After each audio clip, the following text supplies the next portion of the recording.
Assalamualaikum warahmatullahi wabarakatuh. Eh, Sore ini saya bersama dengan salah seorang anak muda Mamuju yang disiplin ilmunya ini agak nggak umum ya. Ya. Jadi beliau adalah Bung Fikram ya. Kita panggil saja Fikram ya. Dan kami sementara di Kopi Nun ya, Mamuju. Kita akan berbincang mengenai salah satu karunia terbesar yang diberikan Allah kepada kita. Ya, jadi bukti kesempurnaan kita sebagai manusia itu karena Allah Subhanahu wa taala itu memberi kita kemampuan berpikir atau akal. Nah, itu berkaitan dengan istilah otak ya dalam bahasa kita.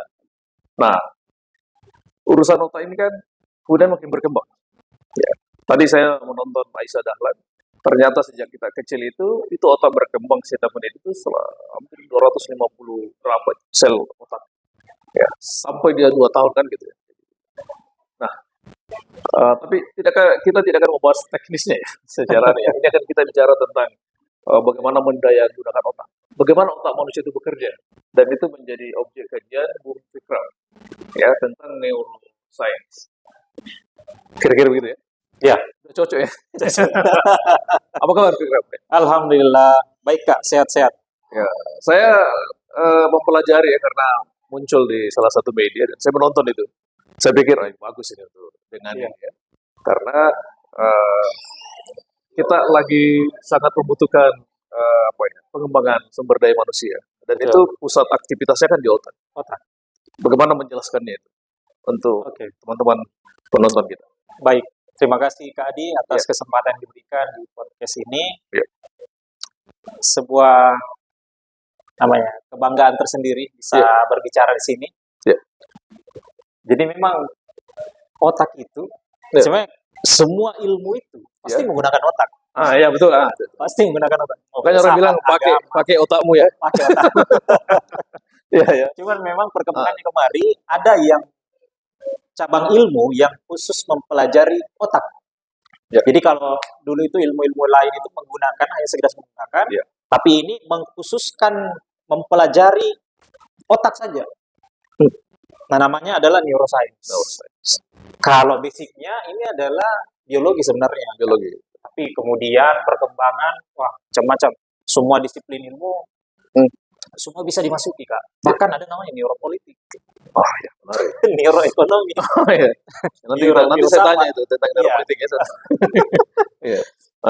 Cuman neuroscience ini dia adalah mempelajari tentang otak manusia. Otak yang bukan hanya sekedar otak sakit. Kan kalau orang belajar tentang otak pasti kaitannya dengan dokter.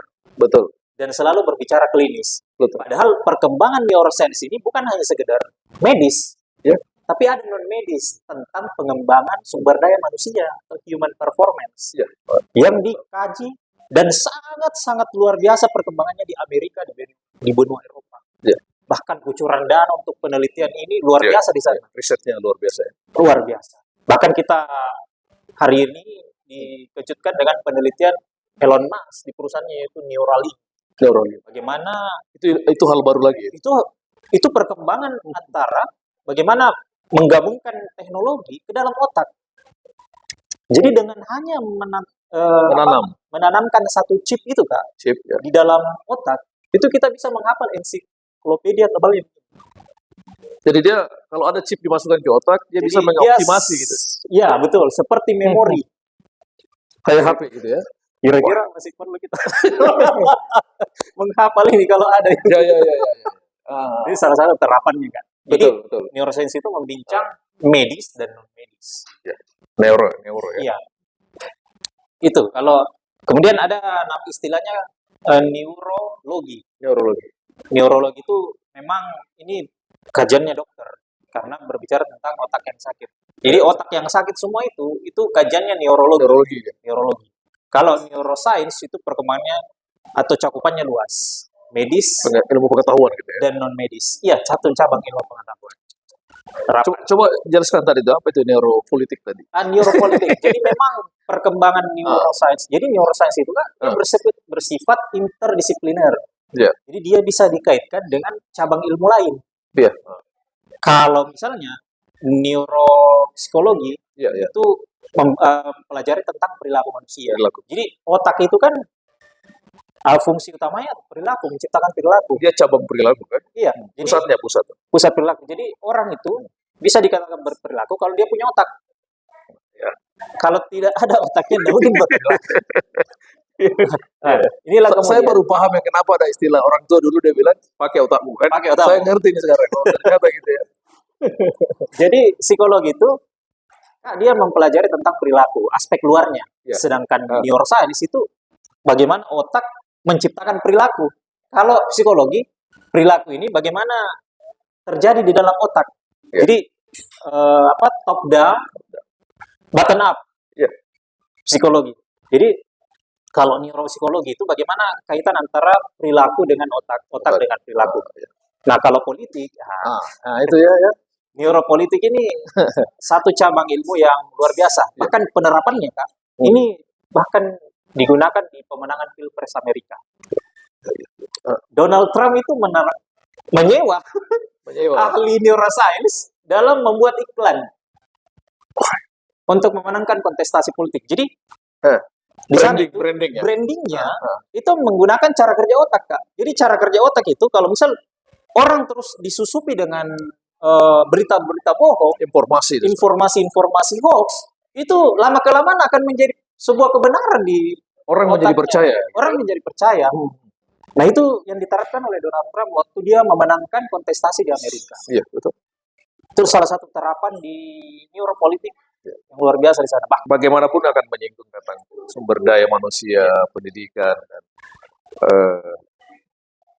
bagaimana pengaruh faktor lingkungan misalnya pada pendidikan, nutrisi, ya, kemudian stres, betul nggak? Karena ini kan berkembang sekali sekarang kan. Mengenai otak itu. Semua orang wajib mempelajari ilmu otak jika bersentuhan dengan manusia. Ya. Karena kenapa? Ini orang mau diubah. Terus dia berperilaku, itu karena otaknya. Jadi kalau kita sudah kuasai otaknya, cara kerjanya, bagaimana memenuhi nutrisinya, itu kita bisa memenangkan orang tersebut. Kan secara potensi itu, kita sudah ilmiahnya sudah sempurna lah. Cuman kan dalam takaran nutrisi, kemudian di mana kita berada, pengalaman orang tua dalam mendidik, itu kan ikut mempengaruhi otak kita terbentuk. Jadi otak itu bukan daging, Kak, yang daging mati yang hanya seperti itu, tapi otak ini sepanjang kehidupan dia terus berkembang, berubah. Jadi makanya itu ketika orang pindah atau hijrah, itu terjadi perubahan besar dalam hidupnya karena aspek-aspek baru dalam hidupnya itu dimulai lagi dari nol. Orang baru, bahasa baru, budaya baru, lingkungan baru sehingga neuron dalam otaknya itu atau sel saraf dalam otaknya tercipta membentuk sebuah koneksi yang baru. Sehingga menurut dalam Al-Qur'an itu hijrah itu kalau mau berubah berhijrah. Terus bagaimana peran otak dalam kreativitas? Otak dalam kreativitas Itu mungkin yang menyebabkan orang berbeda-beda karya dan sebagainya. Betul, secara potensi itu kita memang dikaruniai sama beraneka ragam bakat. Itu pun tergantung juga sama genetik orang tua dalam beberapa aspek, misalnya orang tuanya pintar matematika, menyanyi, itu bisa diturunkan secara genetik. Tapi ada aspek yang memang itu dipelajari by design, by pembelajaran. Nah, kreativitas itu juga ada dalam bentuk genetik, tapi dalam bentuk potensi juga. Baru keluar ketika menemukan lingkungan yang pas, ketemu dengan orang yang cocok, ketemu dengan lingkungan yang mengeluarkan frekuensinya gitu ya. Frekuensi yang sama. Jenis skill yang cocok. Iya, betul. Itu mempengaruhi. Jadi memang secara potensi ini kita semua sebenarnya sudah ada dasarnya.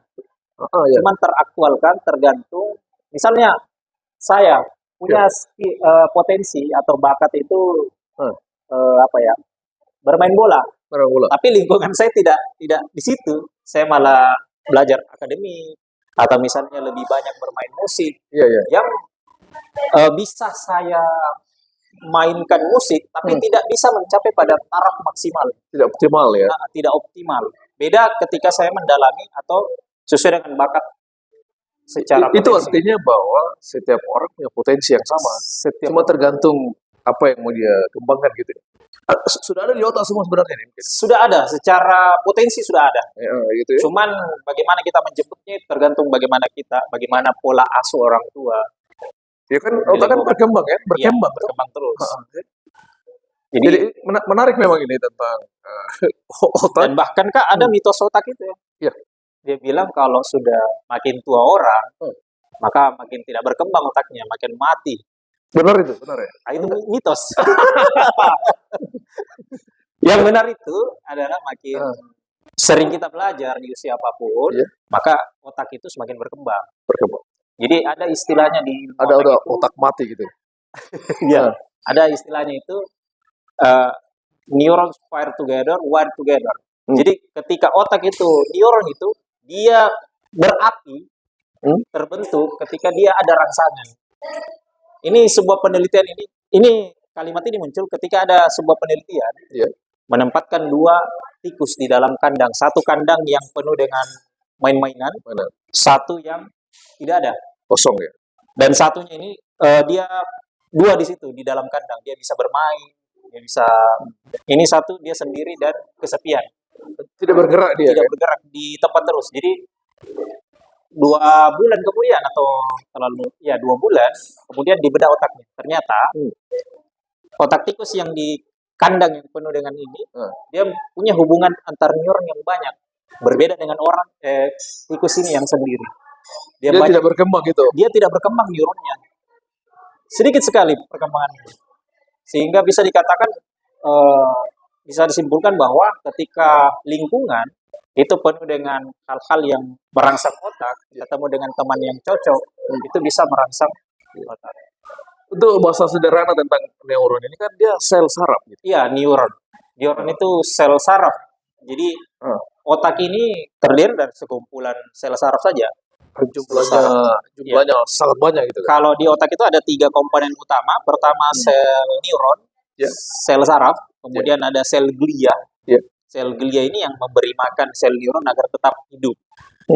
Kemudian ada lemak dan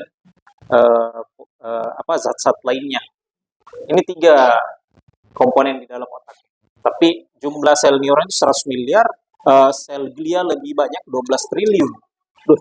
Ini kira-kira kalau terkoneksi ini semua luar biasa. Kalau itu dalam bentuk hard disk berapa itu? Banyak sekali.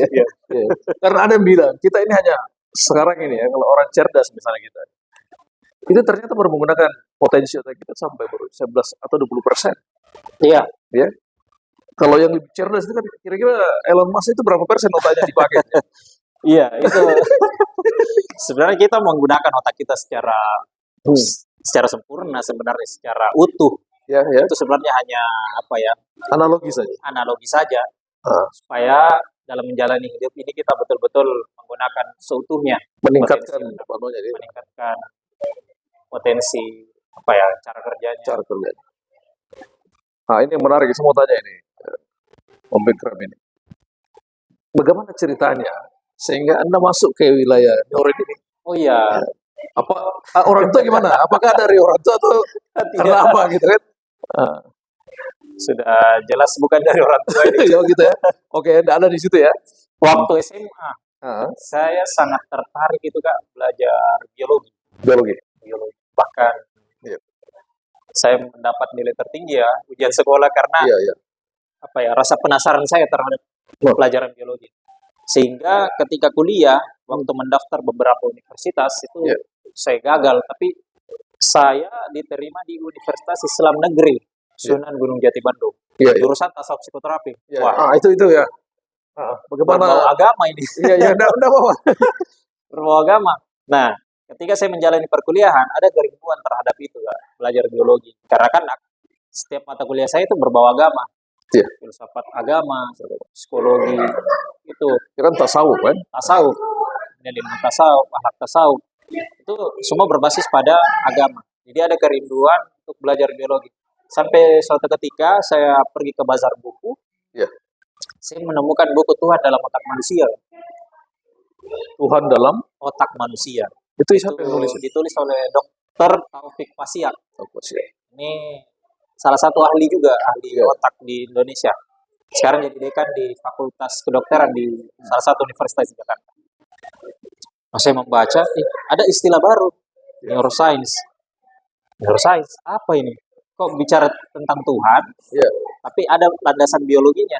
Ya, ya. Oh, ternyata pada waktu itu Tuhan dalam otak manusia itu dikupas neuroscience yang di dalam perspektif spiritual. Jadi bagaimana menghubungkan neuroscience dengan spiritualitas. Ya, ya. Dia riset tentang orang berdoa, orang berpuasa, Itu orang sujud. orang sujud. Ya. Luar biasa kok.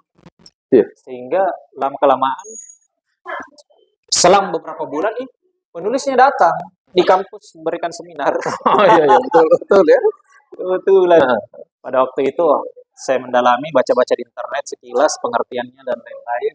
Akhirnya baca buku yang berkaitan, wah makin menarik. Oh, bukan hanya sekedar bicara tentang struktur otak, Iya, tapi bagaimana memanfaatkan bagian otak ini terhadap kehidupan. Banyak, misalnya aspek makan bersama. Itu makan bersama kan hilang, Kak. Iya. Di keluarga kita, bahkan kebiasaan dalam keluarga.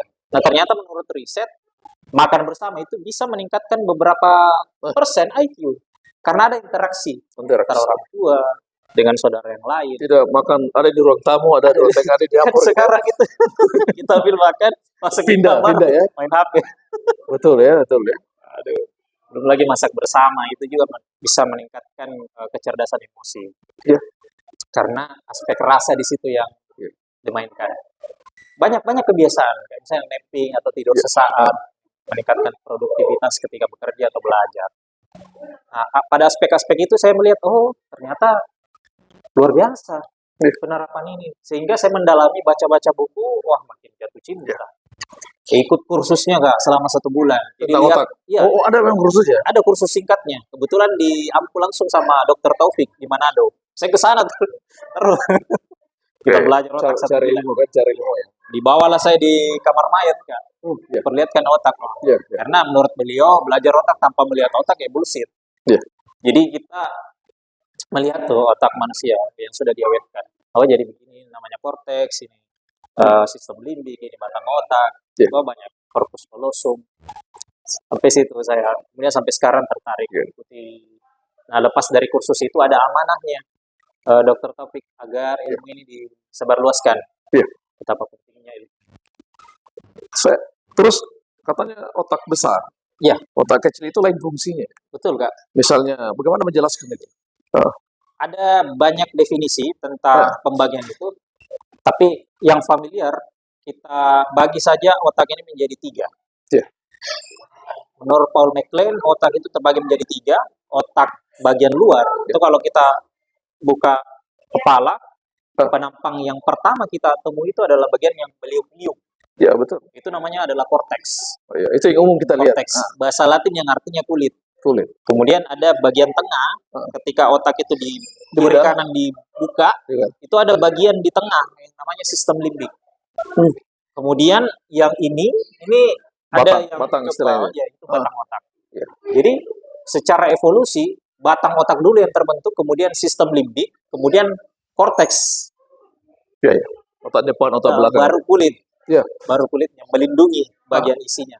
Nah ini implikasinya ternyata bukan hanya sekedar proses itunya, tapi ternyata ada juga fungsi-fungsi yang mulai aktif di situ Kak. Ketika kita mulai dilahirkan, itu fungsi-fungsi vegetatif seperti mengecilnya pupil mata, Betul, untuk kita tetap betul, hidup, betul. itu mulai berfungsi dengan maksimal.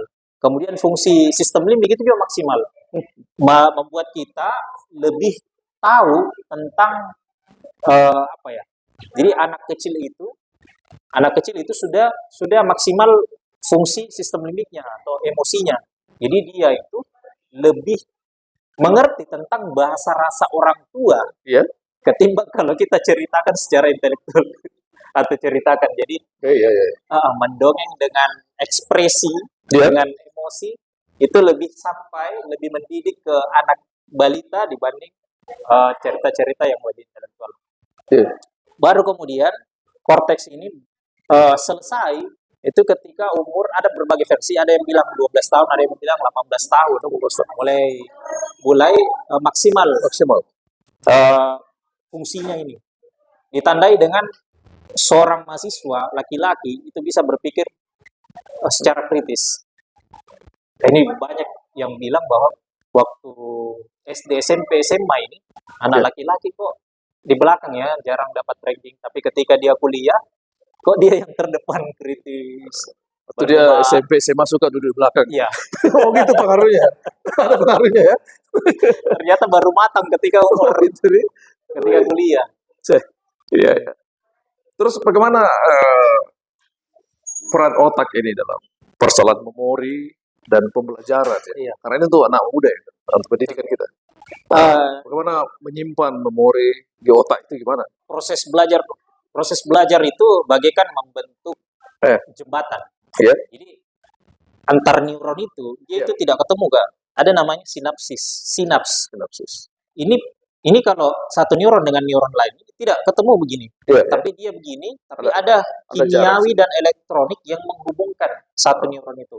Iya. Nah, proses belajar itu menghubungkan satu neuron dengan neuron lain. Ketika kita mendapatkan hal baru, Iya. dia mencoba untuk berhubung.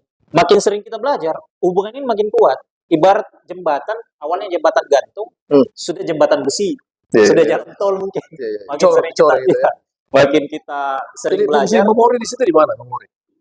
fungsi memori di drive di tempat lain, Kak.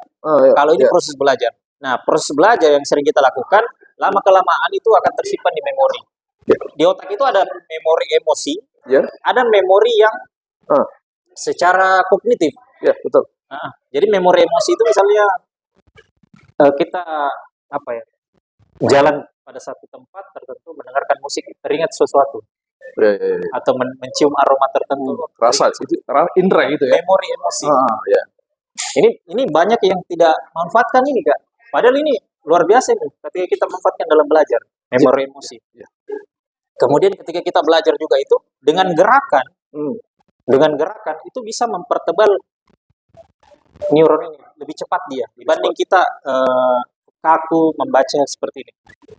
Jadi dengan gerakan, misalnya ada ilmu pelajaran baru kita serap anak SD. Nah, sebaiknya itu dibicarakan, apa yang didapatkan itu dikeluarkan dulu di samping teman. Iya, iya. Sambil bercerita apa yang kamu dapatkan, kemudian dituliskan, kemudian ini. Itu makin terserap, makin tersimpan di memori otak. Berarti sejak kecil seharusnya mereka diajak melakukan analisis, misalnya. Analisis, betul. Interaksi gitu ya. Interaksi. Jadi apa yang didapatkan, dikeluarkan, Keluarga. diperagakan, Dibahas ya gitu ya. dibahas, didiskusikan. Diskusikan. Jadi Iya. makin tebal itu Oke. jembatan yang terbentuk di antar. Kalau di Sulbar ini berapa orang ini yang mendalami neuroscience? Waduh, saya kurang tahu. Iya. Saya nggak tahu. Belum ada perhimpunannya ya, belum Belum ada. ada, baru setahu saya, karena mungkin saya yang baru begitu. Mungkin baru ini saja. Iya. Tapi kalau psikologi ada beberapa teman. Ada beberapa teman yang membuka wadah itu. Yang menarik tadi saya membaca lagi S2 gitu ya. Itu berkaitan neuroscience lagi. Tidak, manajemen. Manajemen. Sebenarnya untuk prodi ini Kak ada dibuka di Jakarta. Iya. Dia jurusan biomedis, dia kesehatan. Tapi konsentrasinya itu neuroscience, mental health, and human performance. Iya. Rencana saya mau masuk, Iya. tapi mau menyelesaikan dulu ini studi yang sudah dapat. Wah ya kalau 3 langsung. Ya kan ada yang begitu ya, Ada. yang bisa sekolah di beberapa. Iya. Ya, Tergantung bagaimana kita bagi waktu saja. Tapi itu kalau kita masuk situ, saya punya rencana ke depan melalui ilmu itu. Ketika saya sudah belajar kemudian dapat biomed, kita sudah bisa bikin lembaga. Jadi kan undang-undang kesehatan itu bukan hanya sekedar mengobati kan. Betul, Sekarang ada perkembangan promosi dan preventif. Iya. bagaimana pencegahan itu bisa dibikinkan lembaga. Misalnya bagaimana manajemen stres, kendali diri, Iya, iya. itu dibikin lembaga pelatihan untuk dilempar ke masyarakat. Mengenai pengelolaan kecerdasan itu ya. Iya, Kecerdasan otak gitu ya. maksimalkan potensi kecerdasan. Terus Minat bakat. bagaimana misalnya Fikram melihat ini? Kan tadi itu misalnya kalau kita mampu mengoptimalkan otak, mengoptimasi otak kan kita bisa lebih cerdas. Iya, Nah, tantangannya kan sekarang ini smartphone terhadap anak-anak generasi muda kita yang sepertinya lebih banyak mengandalkan itu. ah, ah, Ya, bagaimana hubungannya ini? Bagaimana menjaganya agar otak ini bisa maksimal tapi tetap jalan ini smartphone? iya. Nah, Kekuatan kita hari ini bukan eh, mengakses informasi kan. Nah, sudah banyak sekali informasi banjir-banjir. sudah Kekuatan kita hari ini bagaimana kita memfilter Memfilter. informasi tersebut yang bermanfaat saja untuk kita. Ya. Itu pertama. Jadi memang dalam mendidik anak itu apa ya, time atau manajemen waktunya untuk penggunaan gadget itu perlu sekali diatur, harus ketat di situ. Ya? harus ketat dan dimulai dari usia. Hmm. Jangan pas balita atau 5 tahun ke atas atau ya minimal sudah SMP lah kita perkenalkan dengan gadget. Tapi kan banyak orang tua, Masih sekarang Mbak Tita sudah dikasih HP, iya itu biar diam gitu kan dari ibu. iya bahaya juga karena orang tuanya sudah capek Nah, kasih lebih baik saja kan, daripada menangis terus. Tapi Iya. itu berbahaya kan, berbahaya. berbahaya. Bagaimana Fikram menyampaikan pesan itu terhadap orang tua mengenai itu? Waduh, Kan seharusnya mereka yang dia bangun adalah fungsi interaksi kecerdasannya. interaksi orang tua Oh, ke anak interaksi. itu yang harus dibangun dan Ah. itu hilang kan karena capeknya bekerja, melahnya bekerja, Iya. kemudian malah lebih memberikan interaksi itu kepada orang lain, pihak Iya. ketiga misalnya pembantu Asisten, di rumah, asisten. asisten rumah tangga di Ah. rumah. Oh, itu bahaya karena anak yang berinteraksi dengan orang itu ikut membentuk neuron atau otaknya. Bisa Kebiasaan-kebiasaannya. dibayangkan Kak, Ya. kecerdasan tanpa merendahkan status Iya, iya. ART. Bisa kita membayangkan kecerdasan itu akan sama dengan anak Kak. Karena itu akan turun karena kan interaksi yang tiap hari Dia lebih banyak. lebih banyak berinteraksi dengan Iya. Kan ART-nya. seharusnya kan asisten ini kan mengerjakan pekerjaan Iya. tua, bukan dalam mendidik anak gitu kan? Iya, harusnya kan seperti itu. Tapi Iya. kan dikombin kan kebanyakan kan. Kerjakan semua kan? Kerjakan semua. Mumpung ada. Iya, iya. Jadi biasa dimanfaatkan untuk itu. Jadi kasihan jangan sampai ini kan menurut saya 1000 hari pertama bahkan 5 tahun atau golden age itu harus betul-betul dimanfaatkan oleh orang tua untuk anaknya. Karena kenapa? Disitulah fondasi utama seorang orang tua untuk melihat kesuksesan anaknya di masa depan di masa depan Di usia itu ya. di usia itu sangat karena potensi segala rupanya itu betul-betul harus dalam ilmu otak ya itu betul-betul harus diatur, difilter, diatur. Jadi YouTube juga jangan asal kasih HP, jadi dia isinya itu harus betul-betul yang dipilihkan sesuai. Iya. Terus yang terutama Kak itu interaksi orang tua, Interaksi. jangan sampai hilang interaksi orang tua. Karena memori emosi anak itu Iya. itu lebih kuat, belum tercipta, belum maksimal itu memori kognitif anak itu, belum maksimal. Memori emosi yang maksimal. Ketika Mungkin bisa mencontohkan apa best practice yang bisa. memori emosi itu misalnya sentuhan, pelukan, rasa Oh, iya. cinta. Iya, iya.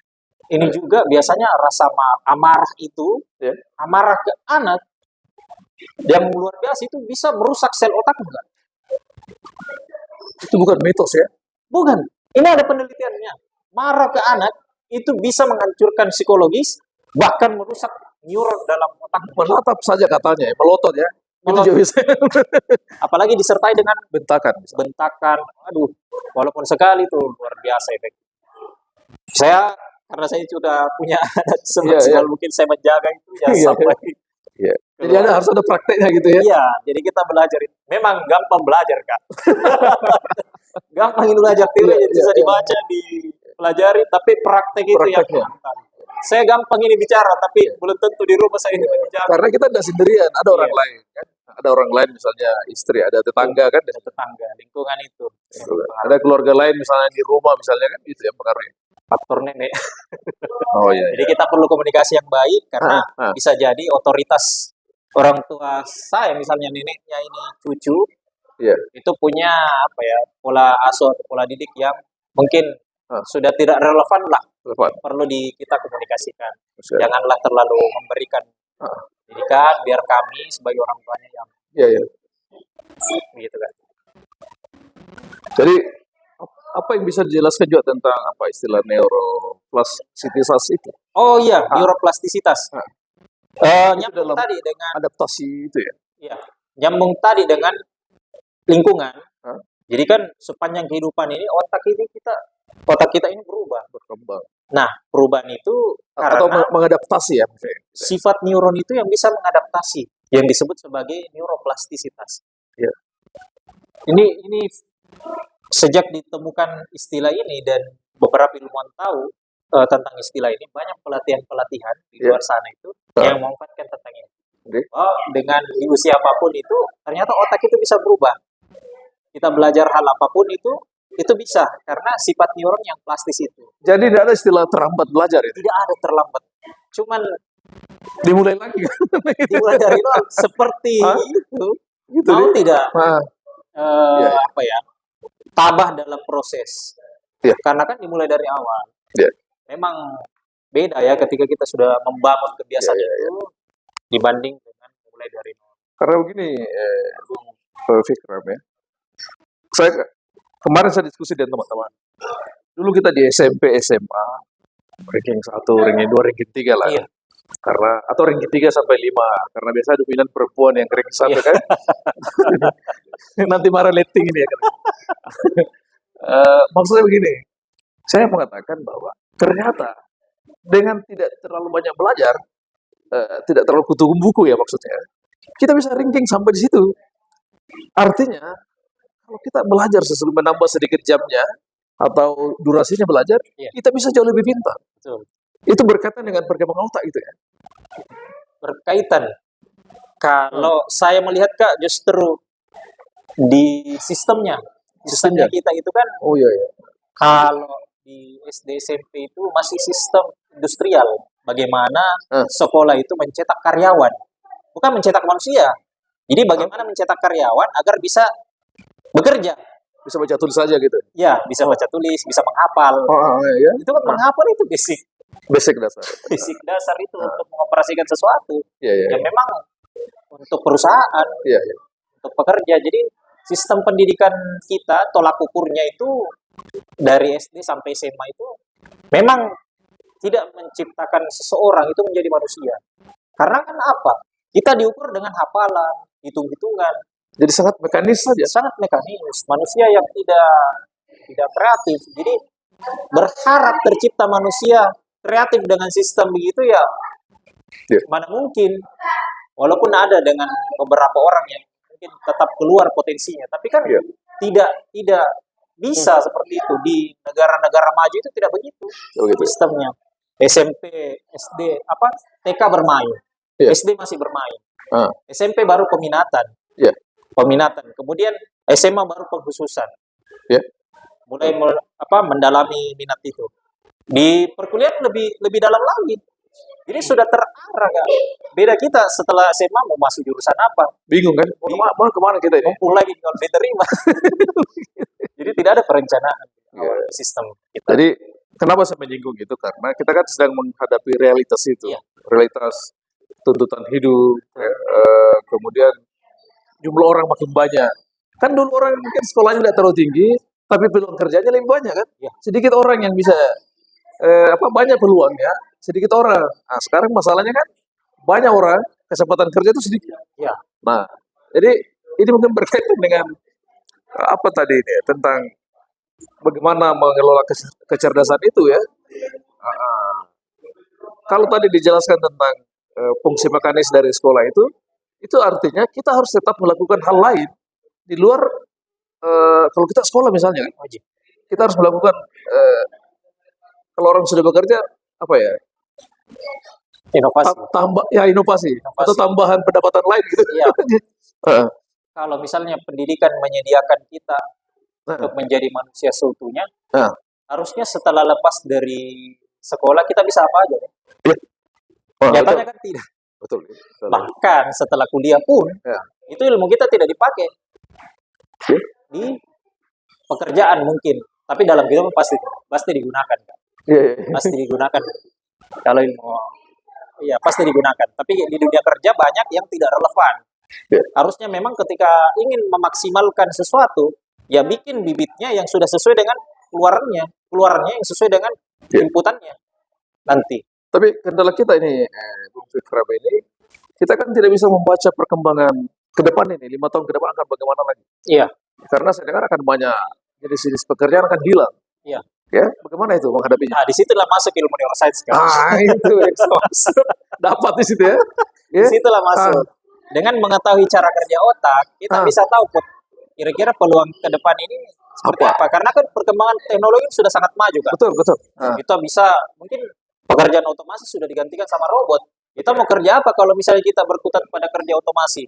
betul. Bos lebih milih robot kan, lebih murah, Iya, iya. lebih cepat dibanding manusia yang punya human error.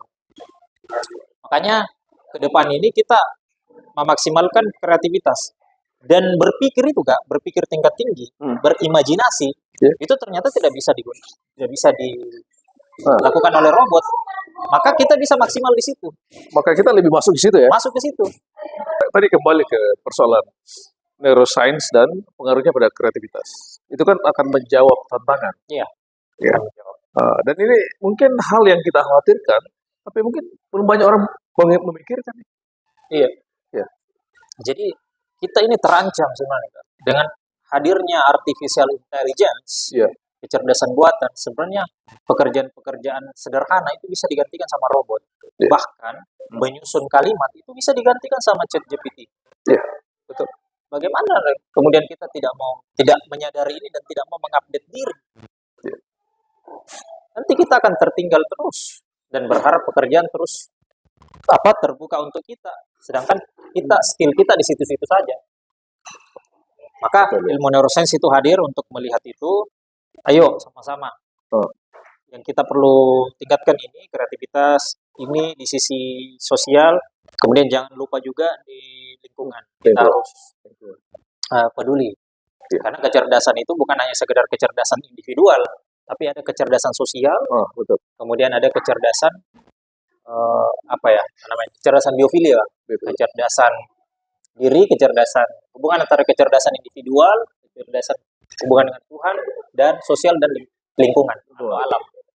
Jadi kan biasa orang cerdas tapi tidak peduli terhadap alam. Iya, iya. Ada yang berilmu, tidak beradab. Nah, gitu kan.